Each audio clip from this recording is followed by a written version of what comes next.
let's speak to Amal De Chickera, who is the co-director of the Institute on Stateless People and Inclusion. He joins us now live from London. Amal, thanks so much for taking the time. First, give us a broader perspective on this issue. There are unfortunately stateless people all over the world, but how bad is the plight of specifically the Rohingya community in Myanmar?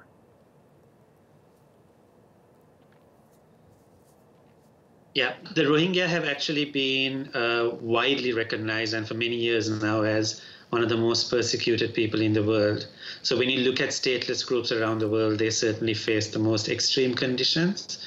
And these date back to the 1970s, when there was a first similar mass clearance operation to what we see now. Around 200,000 Rohingya had to flee to Bangladesh. So what we see happening today is a repetition of history, a ratcheting up of history. And you see Rohingya who've been denied freedom of movement, denied the right to marry, denied access to livelihood and education, and just living in subhuman conditions in North Rakhine State, now being forced out by the Burmese military and by mobs of civilians as well. What could be done to resolve the issue of their statelessness, and what do you think, if anything, will be done about it now that so much international pressure is on Myanmar? Well, you say there's been a lot of international pressure, but it has been increasing pressure in terms of words, but there has been no real action to follow up on that. And rights groups, Rohingya groups themselves have been calling for arms embargoes, for the Burmese military to be sanctioned in various ways, for the global community to stop trading with and training the Burmese military.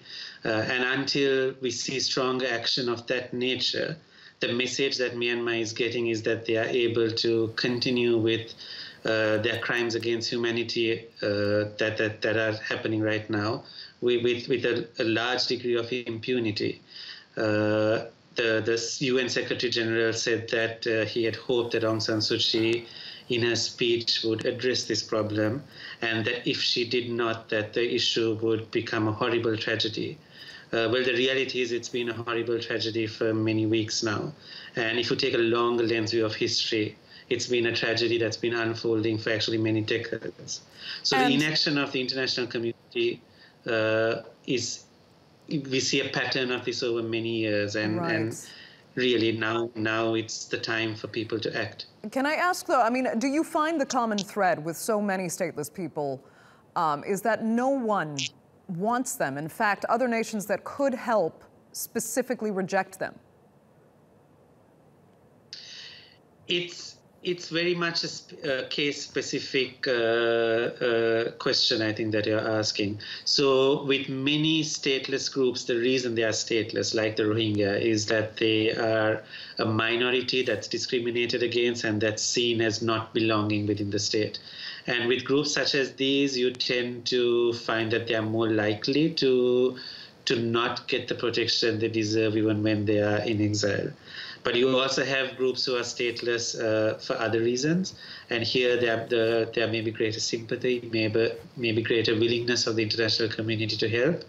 But by and large, when we're talking about statelessness, it's an issue which goes to the heart of insecurity and lack of protection that people face both in their own country and when they travel abroad.